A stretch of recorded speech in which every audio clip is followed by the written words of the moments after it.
Hello, my name is Andrew Schwartz. I'm partners with my brother Rick Schwartz in the CPA firm Schwartz & Schwartz. We're based just north of Boston in a city called Woburn, Massachusetts. I think you guys are probably from all over the country. So I don't know if you've ever been up in this area. We have a CPA firm. We've been working together since 1993. Each winter, we prepare well more than 2,000 personal income tax returns. Pretty much all of those are for physicians, dentists, and psychologists. The rest of the year, we work with about 325 one and two owner medical and dental practices. We help them with their books, with their taxes, with their planning, all sorts of things to help a small business owner navigate everything they need to navigate. So we're very familiar with the issues affecting you and your colleagues. And with that being said, let's get right into it. And so I've done a talk with Barton Associates to the locum tenens people, and I've done that probably for the last 4 or 5 years. And so that talk is about being a small business owner and some of the tax breaks associated with that. To talk to the visiting nurses, you all are compensated as best as I can tell as W-2 employees. So this is a second type talk that I have, and I do this every year to some of the psychology or graduating psychology residents at Longwood up in Boston, to the Harvard orthodontic residents and people like that. So so this talk it's very useful information, and let's get right into it.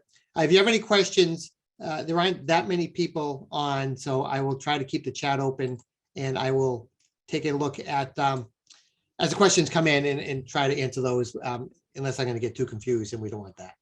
Okay, so let's start. And okay, so the first slide, and this is always fun to do to the younger medical residents and the fellows, is talking about how much money you need to retire. So they're at the beginning of their career, they're just starting out, they're well in debt, they have very little savings, and you guys are going to be at a different situation in your financial lives. But anyways, according to this group, Collier and Associates, they put out this great newsletter to dentists. They put it out twice a month. It's actually written more for accountants and financial advisors. It's a great newsletter. They talk about all the current trends in finances, as well as some practice management stuff. But anyways, according to the Collier and Associates people, they say that when you're ready to retire, for every $1,000 that you want to have available to spend each month in retirement, you need to have $155,000 in liquid assets. So that doesn't include your house and other houses or your car. So if you want to have $10,000 a month to spend when you retire, which is $120,000 per year, Collier recommends that you have saved up $1,550,000. All right. So what we're going to do is we're going to talk about ways to take advantage of the opportunities that are available to you, and ways to take advantage of all the tax breaks that are available to people who are trying to save, and help you get up to this $1.55 million. Okay. How's that sound? Okay. So the first thing to consider during your working years is a 401k plan. So pretty much everybody is familiar with the term 401k plan. And a 401k plan is a way where you work for a company. They go and they withhold a portion of your pay, either a flat amount each month or a percentage, and they take that amount out of your pay, and they put it right into a mutual fund, the mutual funds that you choose, either Vanguard, Fidelity, or any number of places. So if you get, let's say you make, what do you make? Let's say you make $10,000 a month, and you want to put away 10% of your income into a 401k plan. When you get paid, you would get paid $9,000 less taxes, and the $1,000 that you elected to put into the 401k plan goes directly into the 401k plan. Very simple. But the key takeaway here is, and it's written right there on the slide, contributing to a 401k or a 403b plan. And a 403b plan is just a 401k plan for people working at a hospital a college or some other nonprofit. But contributing to a 401k plan is one of the best tax shelters available to people during their working years. And we're going to talk about why that's the case. But first, let's take a look at how much you can put away. So that 10%, that $1,000 a month that you're putting away on your $10,000 salary, that's called a salary deferral. You're deferring some of your salary. So for 2022, the maximum that you can put into a 401k plan is $20,500 per year. Okay. And if you work for a smaller company, they may have a scaled down version of a 401k plan, and that's called a simple IRA. And the maximum you can put away is $14,000. If you're like me and you're over 50, you can make catch-up contributions. And a 401k plan, you can put away an extra $6,500. So you can put away $27,000 this year through salary deferrals. That doesn't count what the employer might put away on your behalf. And it's simple, you can put away an extra $3,000 for $17,000. All right, so far so good, pretty easy, right? One sec. Okay, so the first point I want to make is if you work for a company, and even if they don't have a matching contribution, so even if the only money that you're able to put into your 401k plan is your own money, and the employer doesn't put away a dime, what we tell our clients all the time is no match doesn't mean no good. And I'm going to tell you why. And you're not going to believe it. Okay, so let's go through an example where you work for a company, they offer a 401k plan, and they don't offer any match. There is no employer money going into the plan. Is it still worth putting the money in? And the answer is yes. And here's why. So let's say you live in a state, and let's say you're in the 25% federal tax bracket. And actually, there isn't even a 25% federal tax bracket anymore. But let's say there's a 25% federal tax bracket. In Massachusetts, the state tax rate is 5%. So anybody who's earning besides a minimum amount of money is paying 30% in taxes on every dollar they earn. They're paying 30 cents in taxes on every dollar they earn. So for each additional dollar you earn a dollar, 30 cents goes to taxes, 70 cents goes to your pocket. Okay, so if you put money into a 401k plan, let's say you put that $1,000 into a 401k plan, it only costs you $700 to put the $1,000 into the 401k plan. So you make $1,000. If you don't put the money in the 401k plan, the government takes $300. If you do put money into the 401k plan, you put the whole $1,000 into the 401k plan. So you could either get paid the money, get $700, or leave the money in the 401k plan, get $1,000. So on your $700 investment, you have $1,000 in your 401k plan, right? That makes sense. You invest $700, you have $1,000 in the 401k plan. You've already earned $300 on your $700 investment, right? You have $700 of after-tax money. You don't pay the $300 in taxes. You have $1,000 in your 401k plan. You've already earned a 43% return on your investment. Now, yes, you do need to pay taxes on your 401k money when you retire decades down the road. But the key to this whole thing is you get to keep the compounded earnings on that $300. You invest the government's money, and you get earnings on the government money, and you get compounded earnings on the government money. And later on, when you retire and you start taking money out of your 401k plan, that's when you pay all these taxes. But the compounded growth on the tax savings is what makes these 401k plans so valuable, and it really adds up. So I did the math at some point, and let's say you have $100,000 invested, earning an 8% return for 25 years. Now, in a pre-tax umbrella where you pay no taxes on those earnings over the years, that account in the pre-tax tax-deferred account grows to be worth $685,000. Where if it's in a taxable account, because you're going to pay taxes on the earnings year in and year out, it only grows to $370,000. That's the power of tax-deferred growth within a tax deferred account. And that's the beauty about a 401k plan. So when I have clients who come into my office and I ask, and I see on the W-2 whether they put any money in the 401k or 403b plan, and they say, nah, I didn't do it because they don't offer a match. I say, what? I say no match doesn't mean no good. And then I explain this whole thing to them.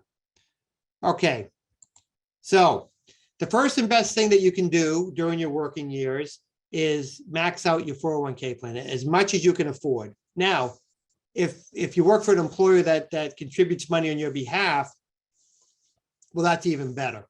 So smaller businesses have these things called the safe harbor plan. And the safe harbor plan is whenever somebody does something, they do one thing to avoid something else. So for small employers, the government set up a safe harbor plan when they say if you do a 4% match for your staff, then you can max out your salary deferrals even if your staff doesn't put away any money. If you don't have the safe harbor plan, the amount that the business owner can put away is a function of what the staff puts away. That's not relevant for you. The point is, there is usually some element of employer money available. And if you can't afford to put much into your 401k plan, you got to at least put away enough to max out the match. If not, you're leaving money on the table. So as part of onboarding onto any new employer, take the time to figure out what they offer as an employer benefit, as a match, or as a profit sharing, and see what you can do to take full advantage of that. Now, if you work at some practices or some businesses, they put away even more money into a profit sharing plan or even a defined benefit plan. But whatever your employer does, it's important that you understand what they do. However, even if the employer does nothing, you still want to put away as much as you can into your 401k plan. So I think I hope I made my point with that. Okay, so here's a question. A couple in their early 60s, close to retirement, are stressing since they don't have enough saved. What short-term advice other than working until 70? The short-term advice is max out the retirement plans now. The sooner you can get started and the sooner you can take advantage of the tax savings that go along with saving for retirement, the more money you're going to be able to put into your retirement account, and the more money that can start working for you and growing in a tax-deferred environment. So yeah, it's kind of crazy, this whole tax-deferred growth. So basically, I'm in my mid-50s. My wife's the same age. She worked early in her career for Fidelity, which was very generous about the amount of money that she put away. I mean, they put away for her, but she also put away money the whole time. And then she stopped. She stopped putting away money probably when she was in her mid-30s. And because of the tax-deferred growth, she has like a little bit more than half of what I have. And I've been putting away money over my whole working career. So the earlier you can start, the better. So sorry about that couple that's in their 60s. Anybody who might be listening who's on the younger side, it's not always fun to put away money into your retirement account. It's more fun to spend it, but the earlier you can put away money, the more you can put away sooner, the less pressure you should be under later in your careers. Okay, so that's that. But there's more ways to save, so don't worry. Okay, let's see. Okay, the next way to save is through these things called IRAs. So IRA stands for individual retirement account. The 401k is an employer-sponsored retirement account. So if you don't have access to a retirement account through an employer, and you or your spouse has wages or self-employment income or other types of earned income, then you can put away money into an IRA, individual retirement account. And there's two types. There's traditional IRAs and there's Roth IRAs. Okay, so a traditional IRA, you may or may not be tax deductible, the contributions you make, but it always grows tax deferred, meaning you pay taxes later. In a Roth IRA, the contribution is never tax deductible. Roth IRAs, you always put away post-tax dollars, but any money you have in a Roth account under the current rules grows tax-free. So there's a big difference there. We're going to talk about that. So let's see. So if you max out your 401k plan through your job, the good news is you can put away even more money, and you can put that money into an individual retirement account, an IRA. Okay, so for 2022, the maximum that you can put into an IRA is $6,000 per person. So if you're married, you and your spouse can each put away $6,000. Anybody 50 or older can put away an additional $1,000 each for a total of $7,000. And you have until April 15th of the year, April 15th following the year that you want to put the money away. So you still have time to put away an IRA for 2021, and it has to be done by April 15th. Okay, so the key is to be able to put away any money into an IRA. You or your spouse needs to have earned income, and the amount that you and your spouse combined can put into an IRA can't exceed the earned income somebody earned. So if your spouse works and makes $5,000, then either one of you can do $5,000 or each of you can do $2,500. If somebody works and makes $12,000 or more, then you can each do $6,000 into an IRA or a Roth IRA. Now, there have been some changes. So it used to be that somebody couldn't put money into the traditional IRA the year they turned 70 and a half. The Secure Act that they passed a couple of years ago got rid of that. So now anybody who has earned income or whose spouse has earned income can continue to put away money into an IRA. And as I said before, only one spouse needs to have income for both spouses to be able to contribute. Okay, if you're unmarried, that doesn't apply, but for married couples, that's how the rule works. Okay. So with the Roth IRA, as I said before, you may give up a current year tax deduction because in certain circumstances, your traditional IRA wouldn't be tax deductible. So you may give up a current year tax deductible, but you're foregoing a current year tax break in exchange for a promise from the government that the money grows tax-free. So right now, the rules are simple. You put money into a Roth, you don't save taxes, you take out money later, you don't owe taxes on the earnings. The problem is the government has a history of changing the rules. And while everybody hopes they don't change the rules with Roth IRAs, they might.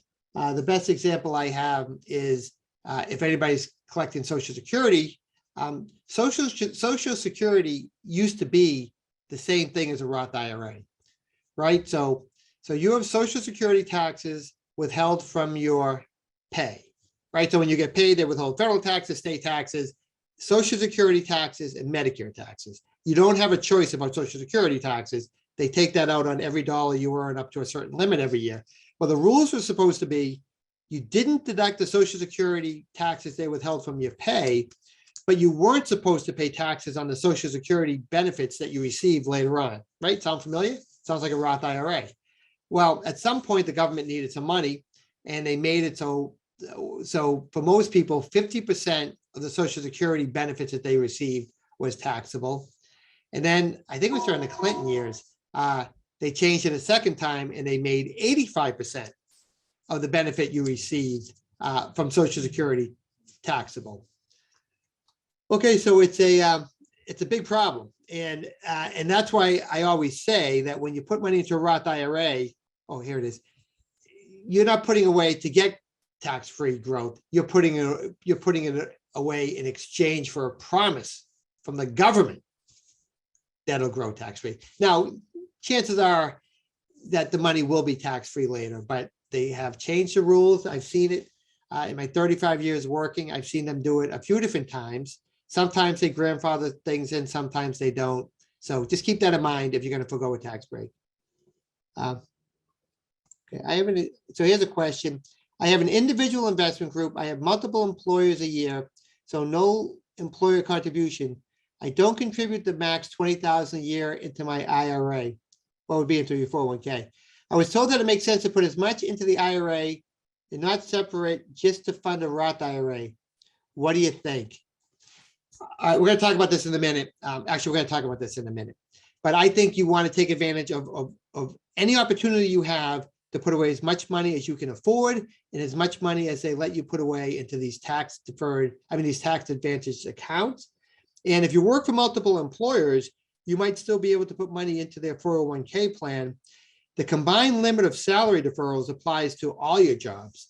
So you can put away a total of $20,500 into a bunch of different 401k plans, but the total that you can put away into all of them as salary deferrals is capped at $20,500. Okay. So for a Roth IRA, the reason I say not everybody can do it is because not everybody can do it. If you're single this year and your income exceeds $144,000, then you will not be able to put money directly into a Roth IRA. And if you're married and earn more than $214,000, you can't put money into a Roth IRA. But there is a way to do this thing called a backdoor Roth. And this is the craziest thing. So basically, the government says if your income exceeds a certain threshold, you can't put money directly into a Roth.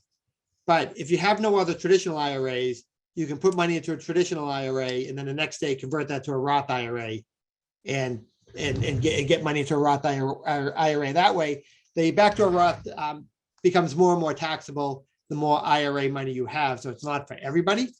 But if your income is very high and you only have 401k plan, so a 401k plan is not an IRA, a 401k plan, a 403b plan, other employer-sponsored money, and your income's high, and you want to get money into a Roth, you can do this thing called the backdoor Roth, and it's still allowed. They did talk about it with the BBB, the Build Back Whatever plan, that they're going to do away with this backdoor Roth, and they, frankly, they probably should.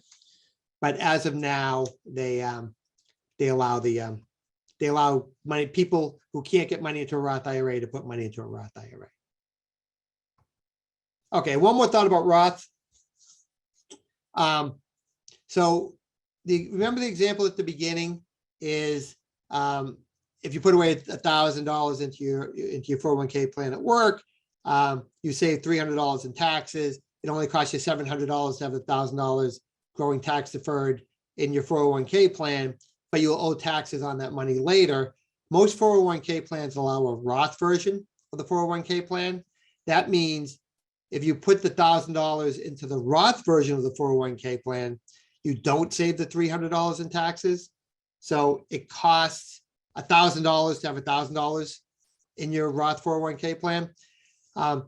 If you have to choose between the regular version of the 401k and the Roth version of the 401k plan, and if you go with the Roth version, and because you don't get a tax break, you're going to end up putting away less money into the Roth, I suggest to my clients all the time that they should probably go with the traditional version, and that'll let them put away more money now. Yes, they'll owe taxes later, but they'll have more money growing tax deferred. And I think in that situation, I think it's more important to put away as much as possible than worrying about not paying taxes later, especially since, as I said, the government does have a track record of changing the rules, and that would be kind of lousy if they did that to you. Okay, so if you have the option between the regular, where you save taxes now and pay taxes later, or the Roth, where you forgo a current year tax break and in exchange for a promise from the government that you won't pay taxes later. But going with the second option means you would not be able to put away the full $20,500, or you would put away less money. Go with the first option and put away as much as you can. Yeah. The taxes, nobody wants to pay taxes, but you also need to retire with enough money. Okay, does that make sense? Okay, so this talk isn't really for people who are self-employed, but if you do work for this company and you also do some consulting on the side, there are retirement plans for people who are self-employed. The three most common ones are SEP IRAs, simple IRAs, and solo 401ks. So a SEP IRA, you'd put away 20% of your net self-employment earnings. A simple, you'd put away $14,000 or $17,000 if you're 50 or older, plus 3% of your net self-employment earnings. And a solo 401k, you'd put away $20,500 or $27,000 at 50 or older, plus 20% of your net self-employment earnings. If you're married and one spouse has a really good salary and the other does some consulting, that person can put away a high percentage of the amount of money that they earn from their consulting or their self-employment business through a solo 401k. And if we take a quick look at that, so if somebody, let's say they have a solo 401k and they earn $50,000 of self-employment earnings and they can afford to do this, they can put away $30,000 out of the $50,000 for their retirement. It's a huge deal. And for someone who makes $20,000, they can put away pretty much the whole thing into a solo 401k. So if you're fortunate enough to have a situation where one person makes enough money, they're maxing out their 401k plan, enough money to support their household, and then they have a spouse who has some self-employment income, there is a great opportunity to be able to put away more money for your retirement. And a lot of our clients here, we educate them on a different type of retirement plans, and they do grow over time. All righty. Okay, so that's retirement savings. You have your employer-sponsored opportunity, and then you have your IRA. Okay, so here's a question. I am single traveling clinician who is 65 and plan to sell real estate and want to know how to keep my income in the lowest tax bracket to avoid paying capital gains. What strategy should I use in accepting travel contracts to keep my income in the low bracket? For example, max out the 401k and the IRA. Okay, so yeah, the first and best things you can do is to max out your 401k. And then if your income is low enough, you put money into an IRA. And we're going to talk about some other options. And we're also going to talk about some other pitfalls because there was a change in 2018 that impacted things that you guys can deduct. Okay, so let's look at college savings. So if you have kids or grandkids who you're trying to save for college, they set up these great things called 529 plans a long time ago. And with a 529 plan, you can put away up to $16,000 per child. If you're married, you and your spouse can each put away $16,000 per child. The money that goes in isn't tax deductible, but the money grows tax-free.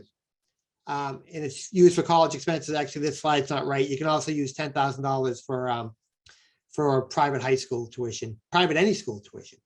And you can use $10,000 if there's any money left over at the end to pay down student loans. Okay, so 529 plans are great. The beauty is the tax-free growth. So the longer the money sits there, the better it is. Okay, now, as I said, it's post-tax dollars is what gets put away into the 529 plan. For federal purposes, many states offer a tax break if you put money into a plan. Some states, like Massachusetts, you get the tax break if you put the money into the Massachusetts version of the plan. So if you do the in-state plan, if you do the in-state plan, you'd save some taxes. In Massachusetts, the first $2,000 a married couple puts away each year is deductible, so you save $100. But $100 is $100. Some states offer a tax break no matter what plan you put the money in. And I'm not really sure which states those are, but this is website savingforcollege.com, and they have all this information. So somebody asked, is 529 the same as Coverdale account? Actually, a Coverdale account is these things called ESA. There used to be education IRAs, there are education savings accounts. There's a much lower limit.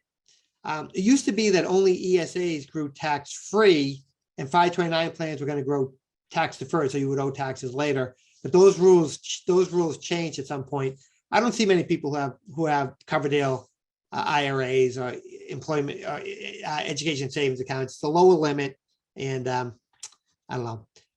When they changed the 529 plans, it made them kind of irrelevant. Okay, so here with the 529 plans, you also get a lot of insight on your financial advisor. So when you invest money in a 529 plan, you're investing into a preset portfolio based on the financial institution. So we live in Massachusetts. My wife used to work at Fidelity, so we use Fidelity's 529 plan. They invest the money based on the child's age. So the closer the child gets to needing to use the money because they're getting close to education. I mean, college age, they're 15, 16, 17, 18 years old. The portfolio becomes more and more conservative.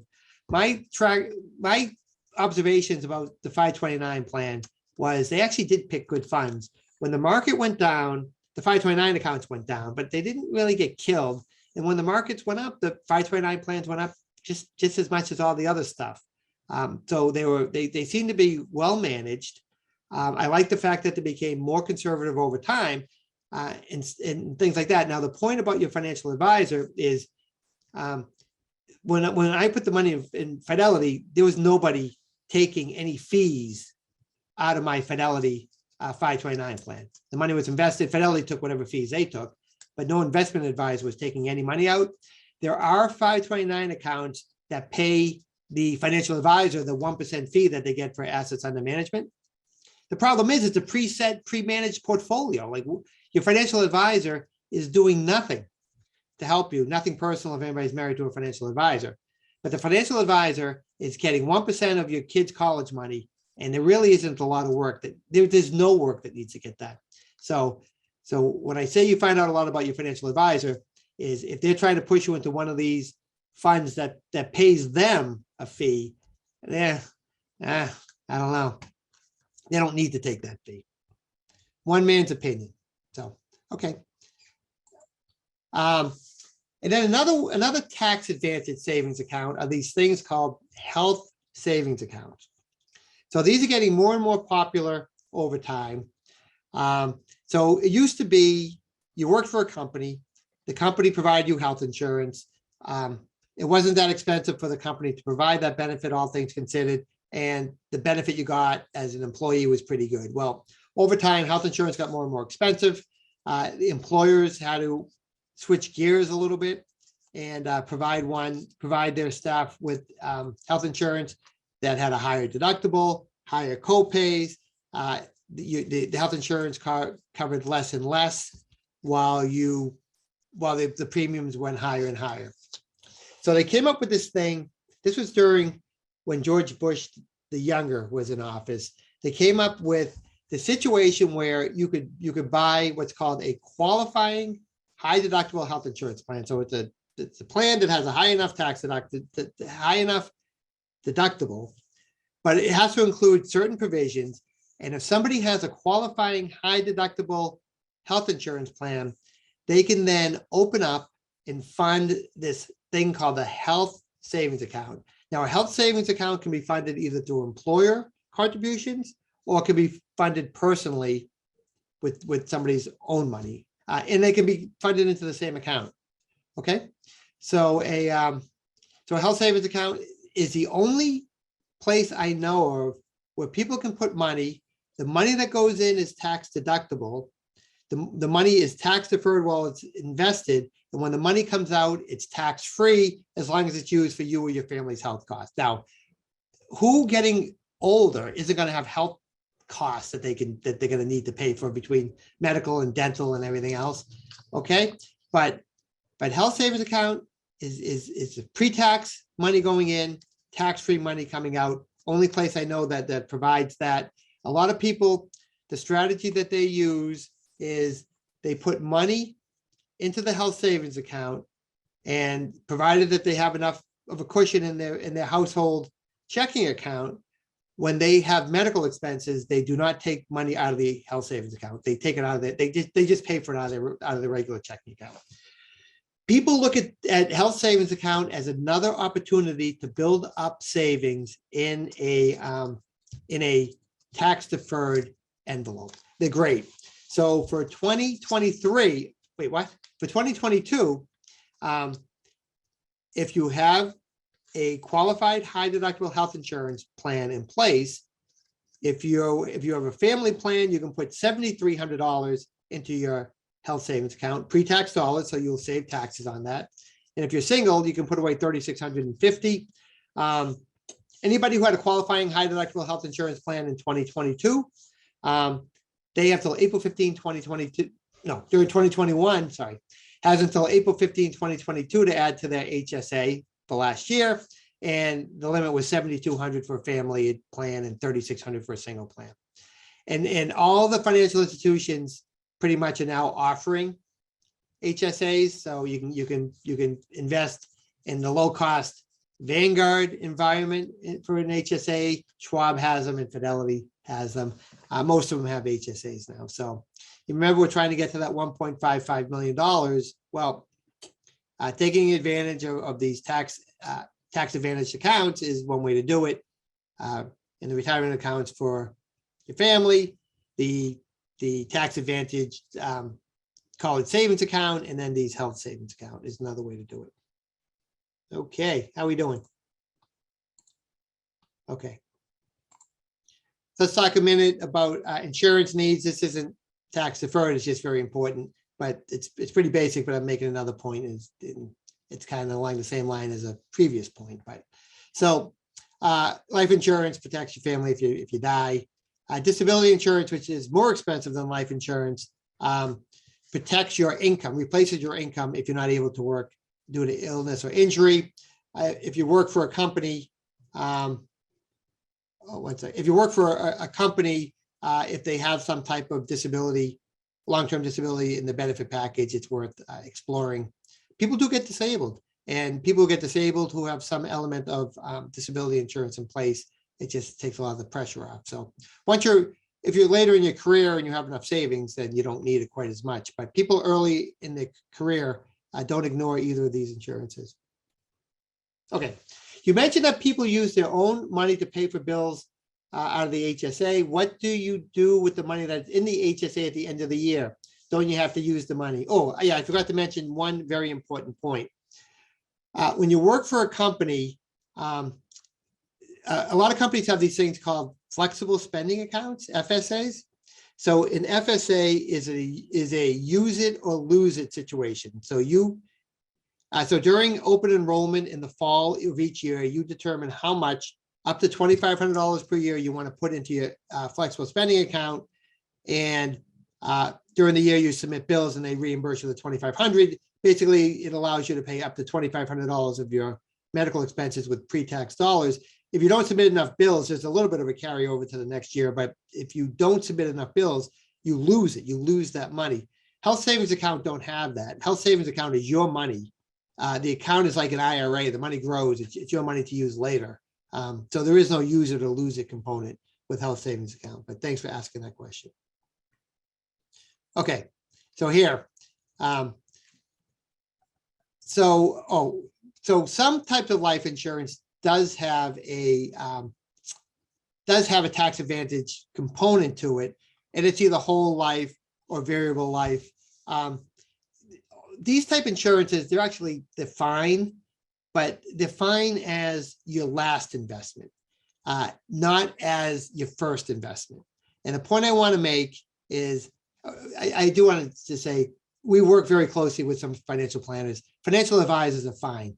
They do good work. They help a lot of people. So while I'm bringing up some things to be careful about, I do feel that they're very important to a lot of people who are trying to save money, and then when they retire, how to spend the money. However, that being said, if you're ever in the situation where you're meeting with a financial advisor and that financial advisor is recommending life insurance instead of having you contribute to a 401k plan, an IRA, 529 plans, self-employed retirement plans, I guess I should have put HSAs on there as well, run away from that person as quickly as you can. That person doesn't care about you. Life insurance is a high commissioned product. When they put you into life insurance, do you know what they get? They get like 80% of your first year's premiums. And then the insurance company has to, pay them, and they have to recoup that money from you. So anytime a financial advisor is recommending life insurance over these great other investment opportunities that the government really set up some really good options, run away, just run, just turn and run. You don't owe them anything. And they care about themselves, not about you. Okay. And then there's annuities. Same thing, annuities make sense in certain situations. Annuities have some very important features. So the later you start in life and the less you can tolerate volatility, annuities make sense. So annuities is you put money in either all at once or over time. It's in a insurance company umbrella. So it's owned by the insurance. Well, you own it. It's an insurance product. It's not an investment product. They do have to provide some benefits, such as they guarantee a certain amount of income, or maybe every year they reset the high watermark. And so if you invest 100,000, then the next year it's worth 110. If you meet certain situations, you would get no less than 110,000 back from them. So it does do certain things. However, if certain financial planners think annuities are the end all be all, same thing. If you're working with a financial advisor and you're reasonably young, or you're saving enough money that you can withstand the volatility of the stock market, and they're telling you to invest in an annuity within your IRA, run away, because the IRA is a tax deferred umbrella, just as an annuity is a tax deferred umbrella. So having your IRA assets, purchasing an annuity to be within your IRA is doubling up on the tax deferred option, and you can't double up on tax deferred. And there's fees in an annuity that go to the insurance company and go to your investment guy. So if you're trying to save as much money as possible, these life insurance people kind of make it tough. And again, if anybody's married to a life insurance or a person or a financial advisor, they do serve a very important need when they're placing the right product. But a lot of time they look at these things as the way to make the most money. You want to work with an investment advisor who's going to help you meet your financial goals. And they need to get compensated along the way. But some of these things that they do, they're getting compensated, and it's hurting you. You're not going to reach your goals. Okay, home ownership. So I put that in there. Home ownership is a great hedge against inflation. So if you know where you're going to be living for the next 5 years or more, owning where you live generally works out better than renting. When you own your home, it's a hedge against inflation, because if you get a fixed rate mortgage, your mortgage stays the same. So every year there's a little bit of inflation. Lately, there's a little bit more inflation. So when there's inflation, your salaries go up, but rents go up too. Your mortgage payment doesn't go up. That stays the same. So that's why owning a home is a hedge against inflation. One of your biggest costs every month doesn't go up over time. Home ownership also is tax advantaged. The appreciation in your home isn't taxed. The first $250,000 of capital gain for single people and the first $500,000 of capital gain for married couples isn't taxed when they sell the house. So that's a great deal. Tax-free income is good. And then also, if you have a mortgage, you can write off the mortgage interest paid on the first $750,000 of mortgage. If you bought the mortgage, if you got your home after December something of 2017, it used to be $1 million. That was one of the things that changed as part of the 2018 tax law changes. And lastly, one of my favorite topics is when a client comes in and tells me they want to buy a vacation home. You all know the two best days. The two best days actually go hand in hand with owning a boat or an RV, but I think they also go with vacation homes. It's the day you get it and the day you get rid of it. Some people in the right spot do a great job with the second home, but usually the life cycle is something like this. They buy a second home, the kids are the right age. They use it a lot. Then the kids get a little bit older, they use it less and less. Like the kids, once they're in high school and stuff, they have a lot going on. They don't really want to go to the vacation home with their parents every weekend or for 2 weeks every summer. They use less and less. It gets expensive to carry. Then the family decides to rent it out. They hate renting out the vacation home. And the next thing you know, they sell it for a loss. Vacation homes are a terrible hedge against inflation. Besides this last pandemic, when the vacation home prices went through the roof, usually when there's any type of market instability, vacation homes are the first things to go down in value. And it's a loss leader. You might as well, first of all, most people don't have that much vacation time every year. So you might as well not spend the $2,500 every month on your vacation home. For $30,000 a year, you can take your family on the best 2-week vacations or the best 3 weeks of vacation every year. You don't have this commitment of going to the same place over and over again. And it's not I personally don't think it's a good use of money. One man's opinion. I have a lot of friends and clients and whatnot who have a vacation home. They use it a lot. And if that's the situation, then go nuts. But you don't need one. Financially, it usually doesn't turn out to be that great of a investment. But what do I know? Okay. I thought you were talking about timeshare. Oh, I don't even know anything about timeshare, but timeshares are worse. No. Oh, vacation home. No, I'm just talking about the second home. Everybody wants a second home. They want the mountain house. They want the beach house. They want the lake house, and everything that goes on with it. And at first they are great. Okay. But yeah, timeshares, I don't know. They're even worse, I guess. I have a 403B from 2 separate employers, and I have since separated from one employer. Would it be worth transferring to the other employer where I don't contribute much, or would it be better to transfer into an IRA? Okay, so first of all, you want to put the money where it's going to be the most cost-effective place to put the money. So if you have more than $5,000 with your former employer, they need to let you keep the money there. So if the options at your former employer is a great family of funds with low costs and good performance, and the only way you're going to get into those funds is by keeping the money at that employer, keep it there.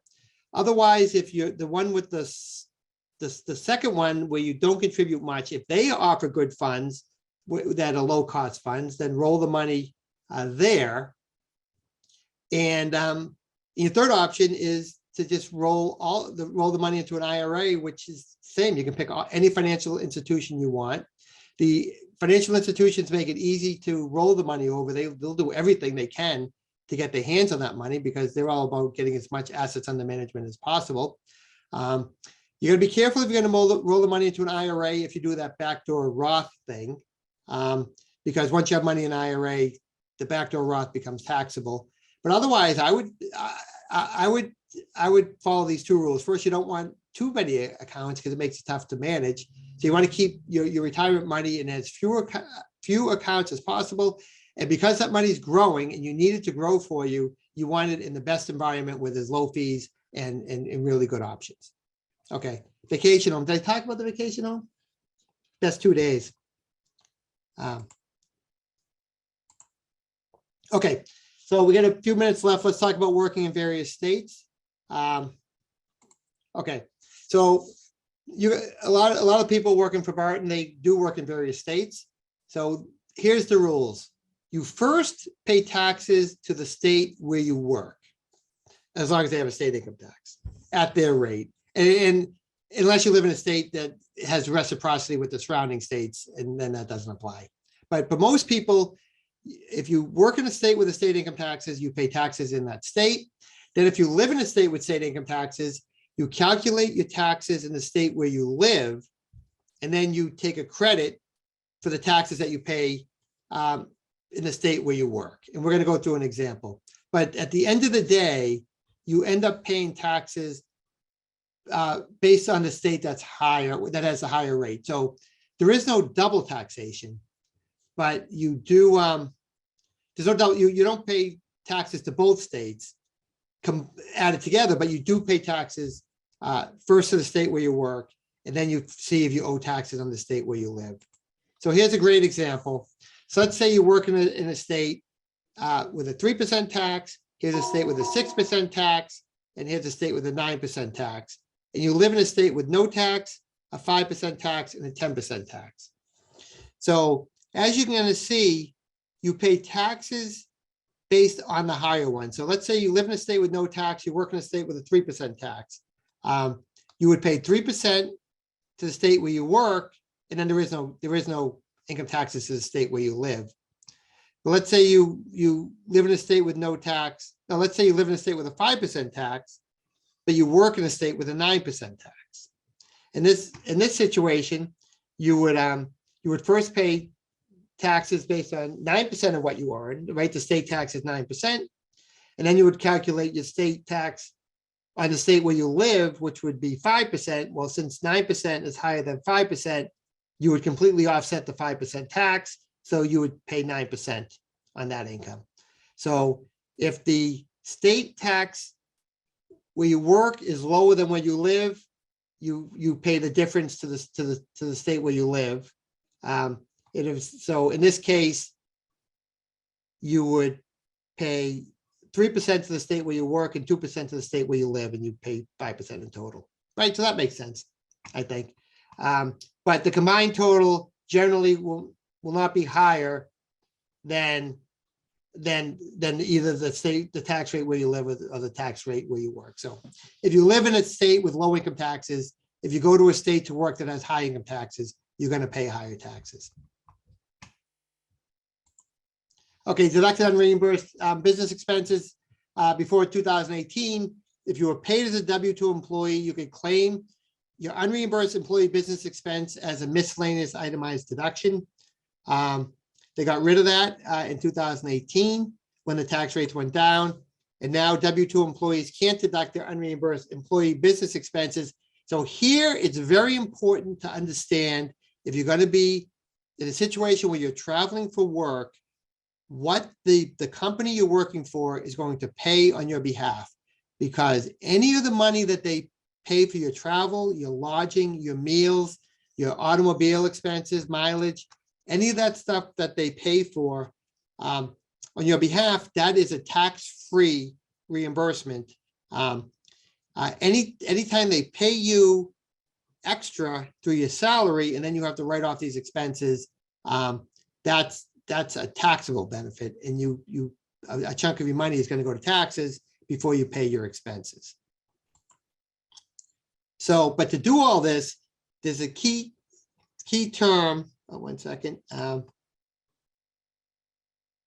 Okay, so this person said, unless you are in a state that still counts in Alabama.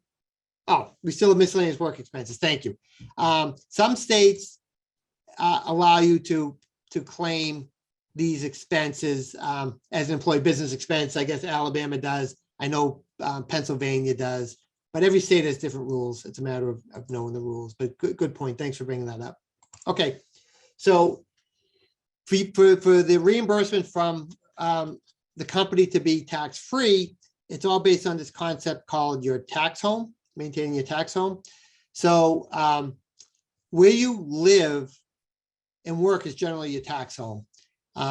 Once your tax home is set, if you go and work somewhere outside the general vicinity of where you live for a year or less, your tax home doesn't change. So I live outside of Boston. If I went and worked in Omaha, Nebraska for 7 months, and then with the intent to return back to continue working outside of Boston, I would be outside the general vicinity of where I live.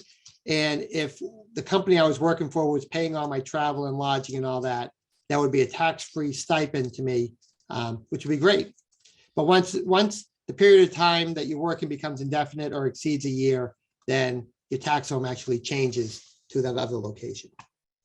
So if you're doing locums, you want to jump around a lot. If you're doing locums within your tax home, and that's defined as close enough to where you live that you can go there, work for the day, and come home without needing to rest first, then you wouldn't be outside the tax home. Otherwise, you're outside the tax home, and the stipend is tax-free.